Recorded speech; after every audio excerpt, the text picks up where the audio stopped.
Shannon Furman, who is the lead director of this show, Hard Knocks. So kind to join us as episode 3 just wrapped up for us. I believe you're still watching it, Shannon. So thank you for jumping in with us. Yeah, no problem. Thanks for having me. So I guess let's start with this. Just what I'm curious, especially because we're in just a few minutes after the episode ends, what is this like for you guys when the episode actually airs, like when it actually gets out there? Because I've read some of the stories. Adam Johns had a great piece with you. It's like 400 hours of footage going into one episode. So I can't imagine when you put it all together what that feeling must be like. Yeah, so I'm really the only one on the crew that's actually seen the show at this point. So everybody's in the room watching right now for the first time. So they're all just seeing it. We try to watch it close to real time, but sometimes we're running late. But it's our favorite time of the week. And like, even if like sometimes when teams want to have a big premiere or cities want to have a premiere, we kind of just like watching it ourselves. We all like watching it together. Our sound guys are super particular, so they want to watch it on like good speakers so they can hear everything. So it's a fun night. We always do like different, like they get us pizzas or things like that, but we try to have fun with it, and it's just something we look forward to. What's it been like, getting ingratiated with Bears Nation? Bears fans are some of the most passionate fans in the NFL and all of sports. And you mentioned last week, like the premiere was like the most watched premiere in a long time. And we kind of feel that here with the stuff we do, the fever pitch bloodthirst for Bears content every year, no matter what time we do shows, 365 days a year, and it never stops. The Bears fans are as passionate as they come. What's that been like for you guys to kind of ingratiate yourselves into Bears Nation? I mean, it's been cool. Like, people in the Midwest are just really nice. different audience than the New York audience we had last year. But yeah, it was interesting to see the premiere episode, because not even just like the numbers, since streaming has started, premiere episodes don't always do that great. We look more at like the week-long numbers than you do premiere numbers. So for the show to be going up against the Olympics and to be in the era where everyone is streaming things, and it to be the second most watched premiere ever was shocking, and kind of showed me how passionate the fans are here. I definitely, like, I knew they were, but I think that really kind of like hammered it home. And like, even I was telling the crew that I don't think that graphic does it justice. Like, Olympic years, sometimes the numbers are down and then they always catch up, but it never starts off great. So the fact that like the Olympics did really well this year and we still put up those numbers and streaming is so crazy. Yeah, it was really cool to see. So Shannon, I played back in the day. I'm an old man now, 37 years old. I played under Lovie Smith for the Bears. Do you have a favorite Bears player right now, right? I know you've been around them a lot. There's countless hours of tape. You've been around the facility. You've interacted with these guys. Do you have a favorite? Am I allowed to say that? Are they going to get mad at me when I go to practice? No, I mean, everybody has favorites, right? Probably, honestly, 2 of them were in tonight's episode. Tyson and Tori are 2 guys that I think we've been working with them since day one. And we wanted to make sure we like told their stories the right way. So even like with Tori, I told him, like, I don't know that we've ever featured a punter in the show, to be honest with you. So we were kind of like very intentionally collecting elements for the past 4 weeks that we've been at camp, so that we made sure like that we did his story justice. We wanted to make sure, from getting the all 22 footage from practice to just really show off how far the punts are going.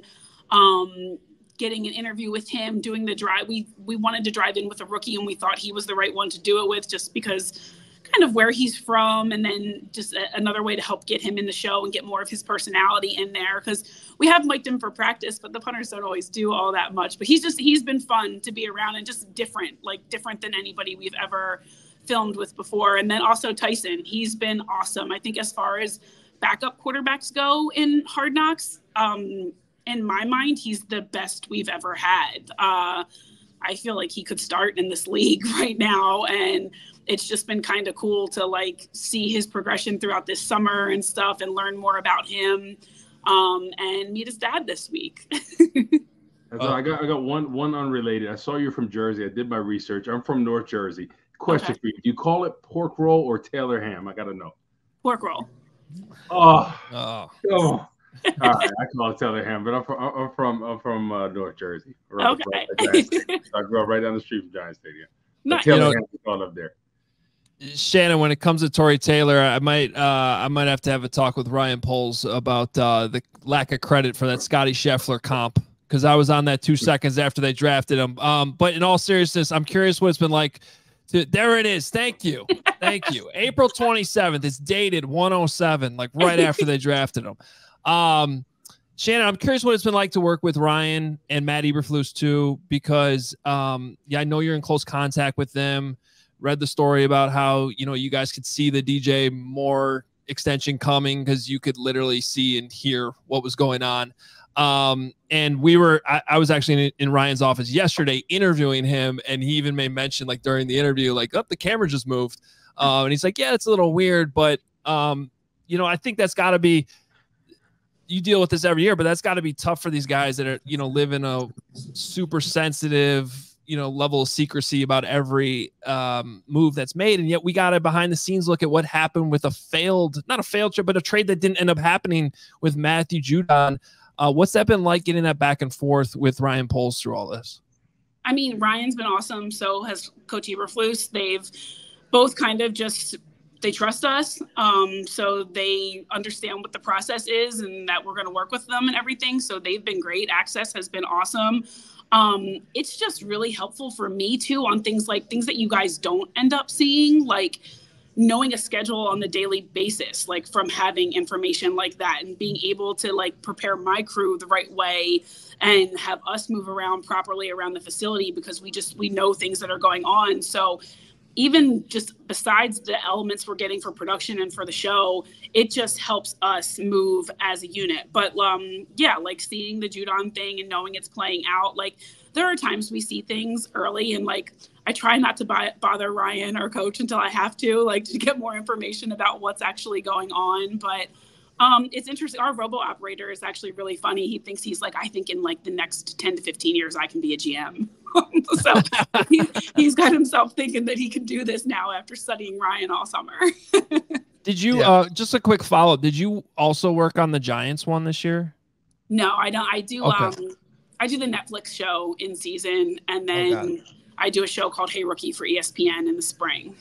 Got it. Cool. Go ahead, Brex. Yeah. No, yeah, it was interesting when you talk about the robo operator. Adam Hogue was in Ryan Poles' office, and Ryan was talking about how it's like he can feel it moving in his room when he's being watched while he's by himself. So I found that to be really fascinating. One of the things that really caught my eye, you did an interview with Dan Wiederer from the Chicago Tribune, and you talked about Caleb Williams in that, and maybe you could kind of expand on that here for the viewers here that haven't seen, because it certainly caught my eye when you started to talk about being around Caleb Williams and all that comes with him, but noticing the maturity level that he has for a rookie.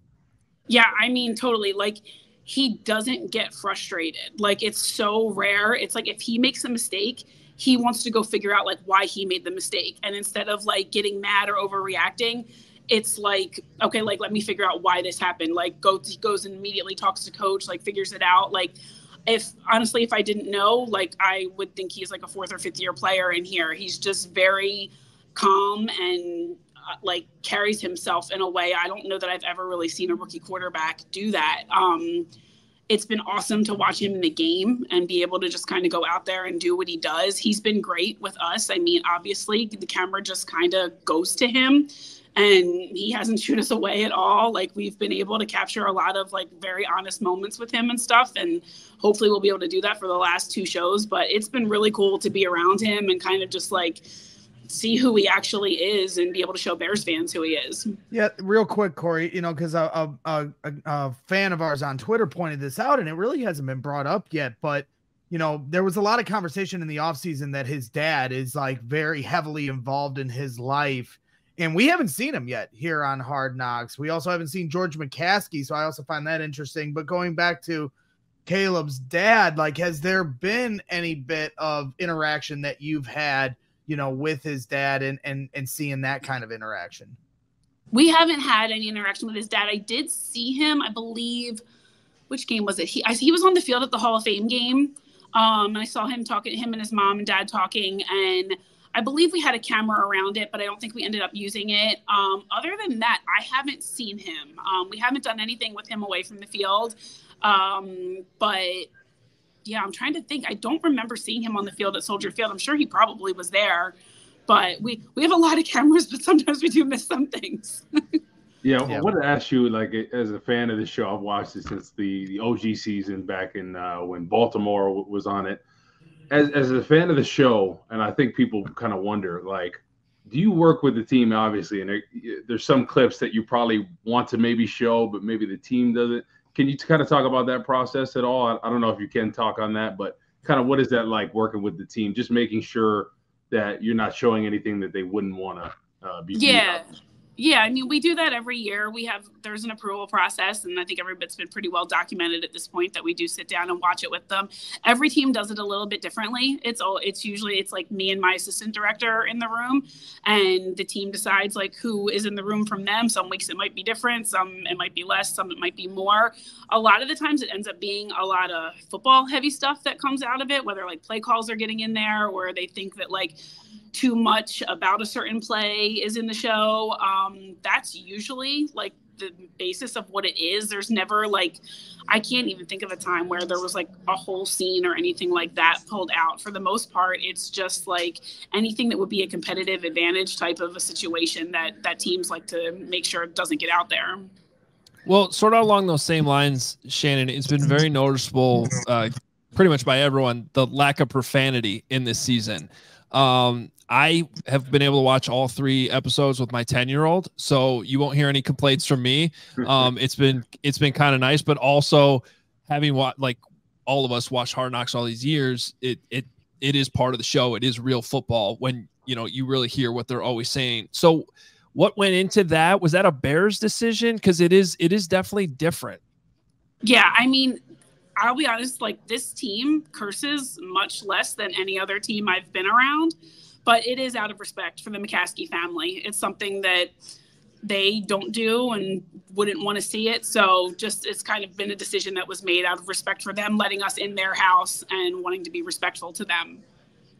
Has it been requested, by the McCaskey family that they're not involved in this? Because one thing was my selling pitch to George over the years, because George McCaskey has been very hardline that he didn't want Hard Knocks here. And I think now he has to see the light of how this has been really nice for fans and even the players. But I always tried to say like, hey, this is an opportunity to kind of give Virginia McCaskey her flowers. She's been around this team a long time, and we haven't really seen that history and that story told. Has that been told by you guys to kind of leave that part out, or is there still more to come?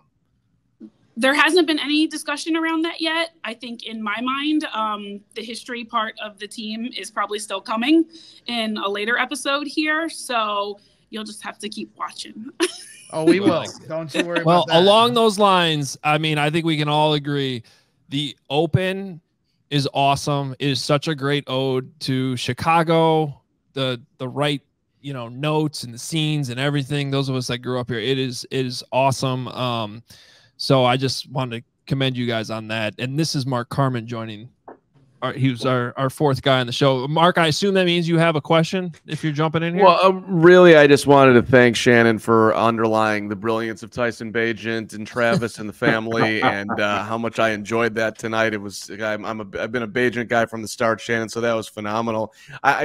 We are trying to poke behind the scenes here and ask questions, I do wonder if there's more stadium stuff. You guys touched on it a little bit tonight. Oh, that was quite a tease, Shannon. Oh, yeah. I was like, are we about to get something? I mean, I know we got high tables and seats and this stuff, but there's, this is the whole thing. Are they going to remain in Chicago? Are they going out? Do you anticipate more stadium stuff coming? I think it depends on if it happens. I mean, the meeting that was in the show this week was a meeting that took place last week. So we filmed it since we were there. So if more stadium updates come in the next 2 weeks while we're here, you're going to get them. Fair enough. I like it. Love it. Love it. Ooh, you got anything else? Yeah, I was going to say, has there ever been a situation where you're about to film something and a coach, a player slammed the door in your face. It was like, get the hell out of here. You don't have to name any names, but has that okay, so it hasn't happened here yet this year. Okay. It hasn't happened here. There are definitely times in robos like where nobody's ever like slammed the door in our face with like a handheld camera, at least in the 10 years I've been doing it. But in robos, there's definitely been moments where a coach might say, "Can you turn the camera around today? Like we don't want this meeting today." So that does happen, and we try to be respectful. It doesn't happen often though. I think we kind of, our pitch at the beginning is like, let us film it, and like if we need to have a discussion later, we can. But at least like let us have it, so then we can talk about it. And I kind of wonder if it's like, you know how reality TV is when they start on the first season, they're a little bit more buttoned up about what they say. Then by season 5 or 6, they're saying whatever because the cameras, it's a part of them. So I wonder if that would be the case, if people would be a little bit more open about stuff, because I know people are probably like, okay, I don't want to come off this way. I don't want to sound that way. And I wonder if you followed them continuously through the seasons and all that, if it would be a little different. The only time we ever did that, we stayed with the Rams in 2016. We were there for Hard Knocks, and then we stayed for the season, and wasn't the greatest season, so it was a little difficult to be there. I think they finished 4-11 that year, but so we've never done that, and we've never done a team back-to-back years. It's something that's been thrown around before, like, do we go back to another franchise that, you know, it enjoyed it the year before, or we've also talked about extending it into week 1 and staying with the team, but so far that hasn't happened yet. But those are ideas we toss around a lot. Well, Shannon, thank you so much for taking the time to jump on with us. We're seeing a lot of comments like the one you're seeing on the screen right now. Best episode yet. A lot of people seem to like tonight's episode. I think all 3 have been great. And it's been a long time coming here for Bears fans. They've been calling for Hard Knocks for a long, long time. So I think everybody's really appreciating the work that your team is doing. Awesome. Thank you, guys. I appreciate it. Thank you. All right. Thanks so much. There she is, Shannon Furman, the lead director of Hard Knocks. And super cool access there to join us while her team is literally in the other room watching the episode for the first time, as she said off the start. If you love that interview, please hit the like button. Let's get these likes up. We all silly like the mayor.